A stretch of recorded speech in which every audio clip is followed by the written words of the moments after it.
Hi, everybody. I'm Dan Wells. I write horror, fantasy, and science fiction, and I talk about games on the internet.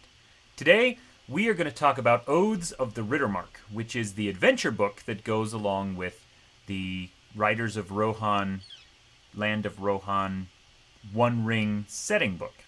The One Ring always has a setting book and an adventure book. This is the adventure book. It's got 6 adventures in it, and they're pretty cool, but there's a couple that are less interesting. Some of them are really awesome. Let's start at the beginning, okay? And I'm going to try to be as spoiler free as I can be here. So, what we have are these 6 adventures here.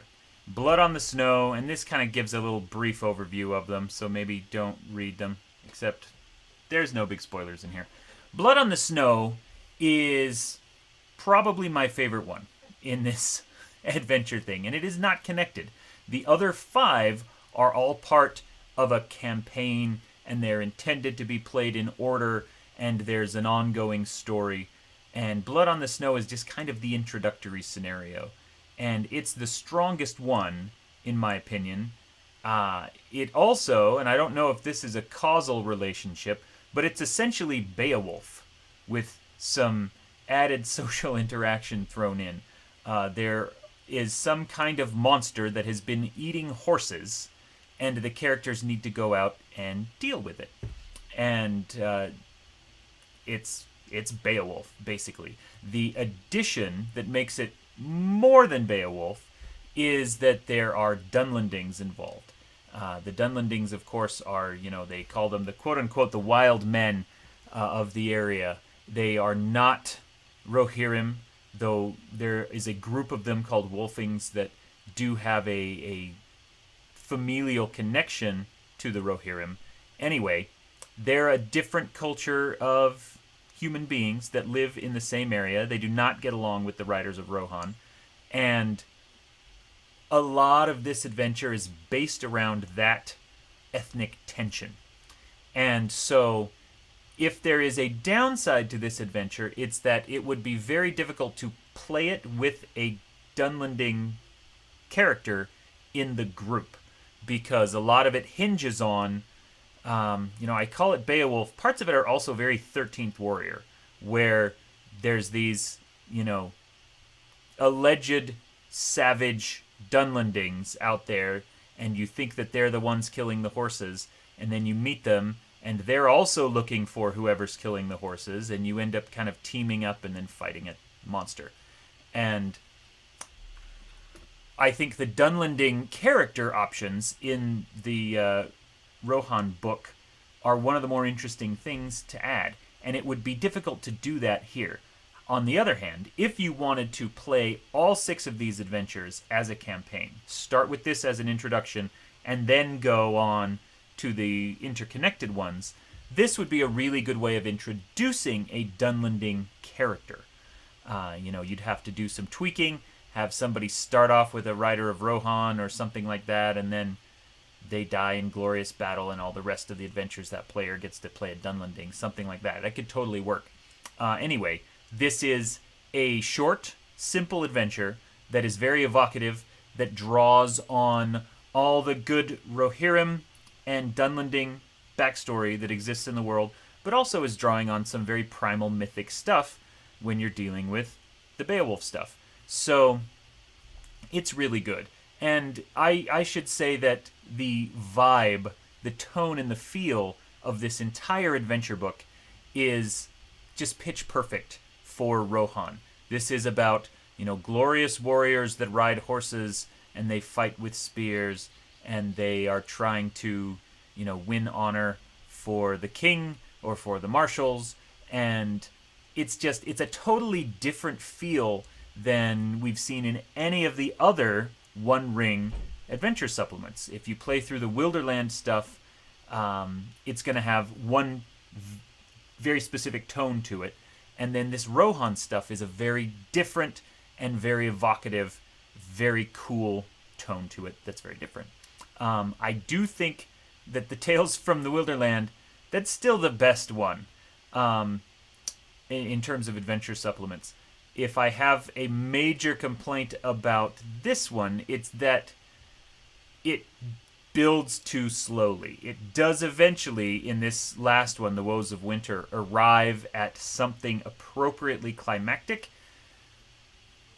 but it takes a long time to get there. Anyway, let's get into this. So the next one here, Red Days Rising, and I'm not going to go deeper into a lot of this stuff because I don't want to spoil any of these adventures for anybody. So Red Days Rising is slow. It is the least interesting adventure in the book, which is too bad because it is the most important one, because it's the one that kicks off the campaign. If you're going to play through the storyline, basically the King Thengel of of Rohan, he has got all these different marshals that take care of different parts of the area for him. And the second and the third marshal, Eogar and Kenric, hate each other and have for a long time. It's actually, they've inherited this long-standing generational feud. And so what the whole campaign is about is kind of working out that feud and getting them to work together. And that starts with Red Days Rising, when the characters are tasked with going through and trying to help arrange a marriage between one of Eogar's warriors and one of Kenric's warriors. And the adventure, I mean, it has that really cool Rohan feel to it, which is going to be fun. One of the little chapters in it is all about flighting, which is when warriors will taunt and insult each other, which was a very classic thing among, for example, the Saxons, and, you know, a lot of English history deals with this, tradition of flighting. I don't know if the Saxons called it that, but it's the same idea. And so you get a lot of that, and it's neat, but the adventure is kind of slow and dull. I'm sorry, it is. But once you play through it, the good thing about it, it's in addition to being slow and dull, it's kind of needlessly complicated. But the good thing about it is what some of that complication provides, the needful portion of the needlessly complicated adventure, is that it gives a lot of options. And that is true of the entire campaign. That if you are able, depending on which, you can go talk to Eogar first or Kenric first, and that will change things. You can, perhaps you completely fail to convince one of the two people that they should marry each other, or you fail to convince one of the lords that they should allow their warriors to marry each other. There's a lot of options, and there's a lot of variability that can pop up. And so that's kind of the redeeming quality of this adventure. So that's good news. Anyway, I think that when you play this one, you just need to let the characters breathe a little bit.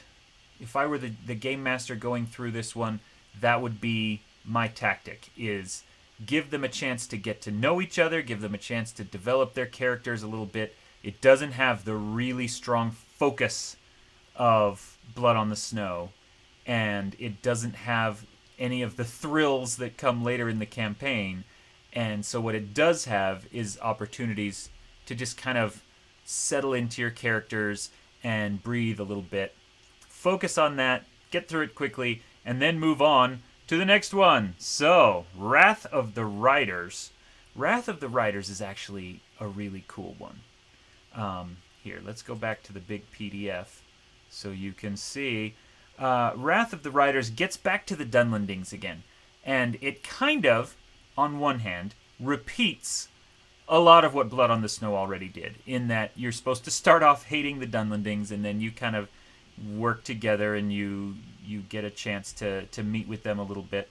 And so this one also feels a little Beowulfish in that you are tasked with killing a monster. But that's where the similarities end. I don't want to convey the idea that Wrath of the Riders is basically just a repeat of Blood on the Snow, because it's not. It is a lot more interesting. It's a lot more textured. It is actually part of this ongoing campaign. And so, as you can see in here, what King Thengel has asked is he wants his marshal to go and try to make peace with the Dunlendings, and the marshal does not want to do that because he's been fighting the Dunlendings forever. He's the one charged with protecting the plains of Rohan from these Dunlending tribes that come in from the west, and he does not like them at all. And so he sends the player characters out to do it for him. He's like, I'm not going to do this, but the king wants it done, so you go do it.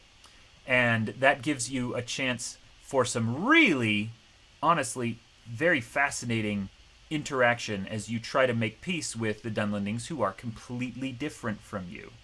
And they have different cultures and they have different values. And so convincing them to make peace is a really interesting process.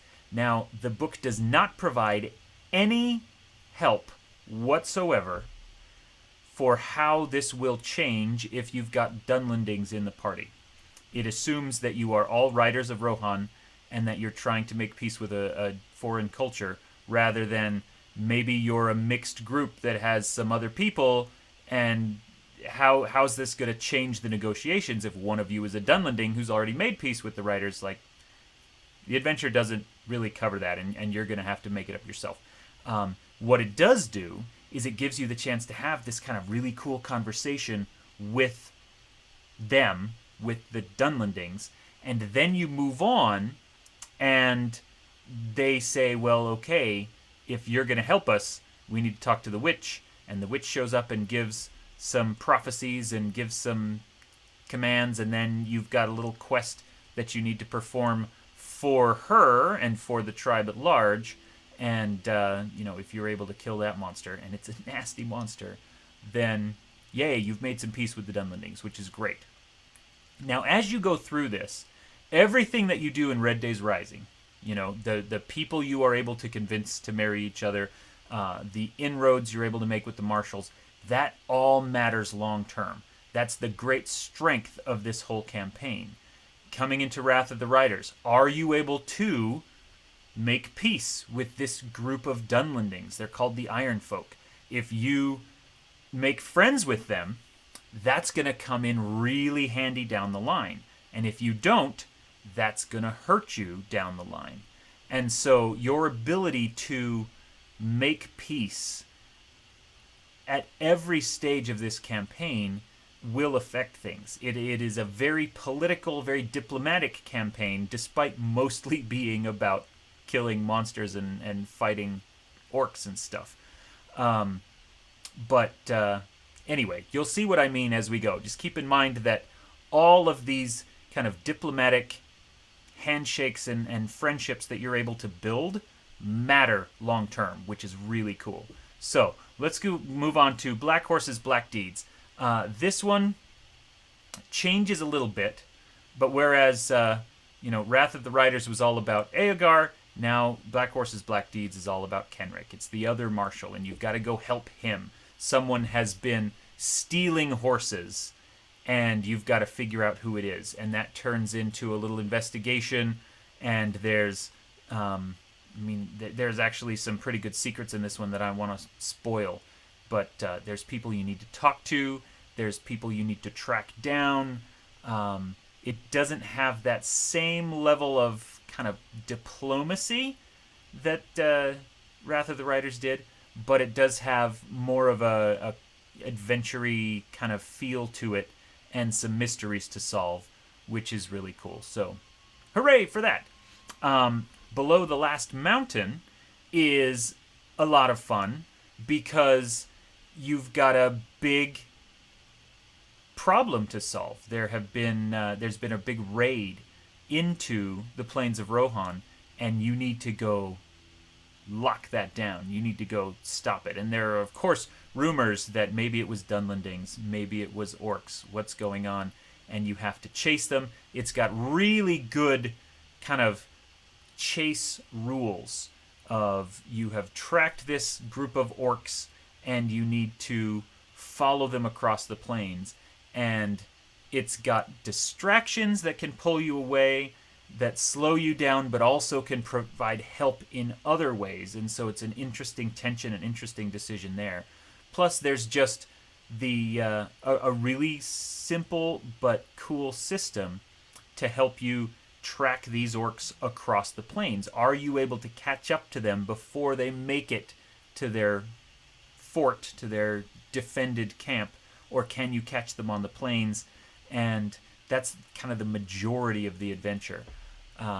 And then, of course, once you finally catch them, you've got big battles going on, and this is where your diplomacy, your history of diplomacy, starts to pay off, because it's possible that some of these Dunlending tribes you've helped might step in to help you out, or it's possible that some of the people you've found on the road, some of those distractions can come and pay off and help you in other ways. So it continues this campaign's theme of variability, of choices mattering.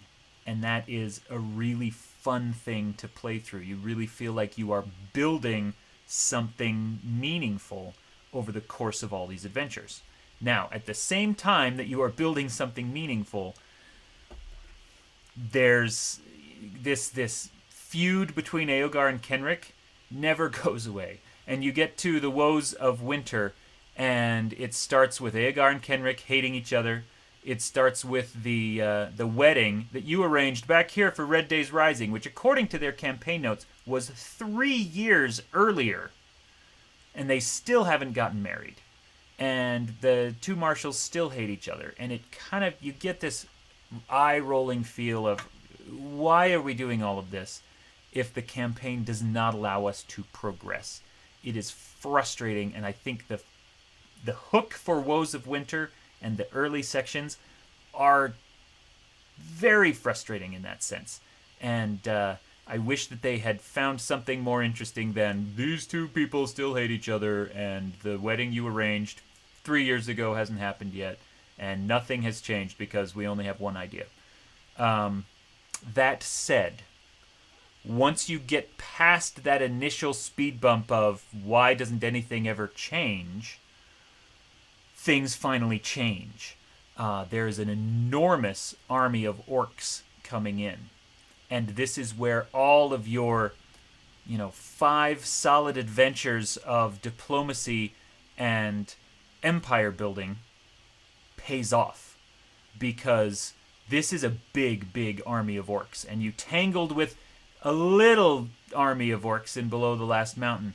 Now this big one comes in. And so the degree to which you have made friends with the marshals, the other allies that you have gained among the Rohirrim and among the Dunlendings,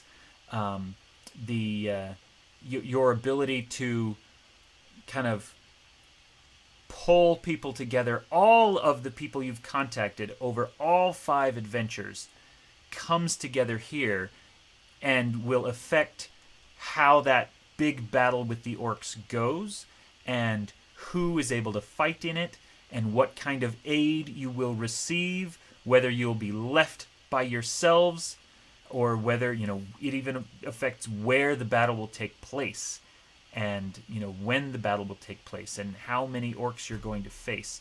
So, it does pay off. I wish that it moved a little quicker, but overall, the campaign does have a really solid, really rousing conclusion in which all the choices you've made prior come home to roost. And I really enjoy it. That first section of Woes of Winter just made me angry. But then when I saw what they were doing, I thought, oh, okay, now this makes sense. And I see how this is a really solid, really compelling, really fun conclusion to this campaign. So, hooray for that. I do overall absolutely recommend this, especially if you like that vibe, if you like that kind of Saxon, horseman, Beowulf, Nordic, whatever, that feel of Rohan. If you love the whole idea of these, horse warriors that are riding out with their shiny spears and their shields and trying to protect the people from monsters and trying to forge alliances that are complicated by pride and by feuds. If that whole vibe gets you, and it totally gets me, then this campaign is a no-brainer. You absolutely want to grab this and play through it. And I think you will have a ton of fun with it. So, anyway, that is Oaths of the Riddermark. It is it's a really good adventure campaign. I think it will definitely benefit from some GM tweaking because it does move a little slowly in parts, and parts of it can feel a little frustrating, like your choices haven't mattered, but other parts, your choices matter a ton, and your ability to shape the world is really impressive. So, hooray for that! Hooray for you! Thank you for watching this review. The One Ring is a phenomenal game, and this is a really good adventure supplement for it, so check it out. I am Dan Wells, and you are awesome.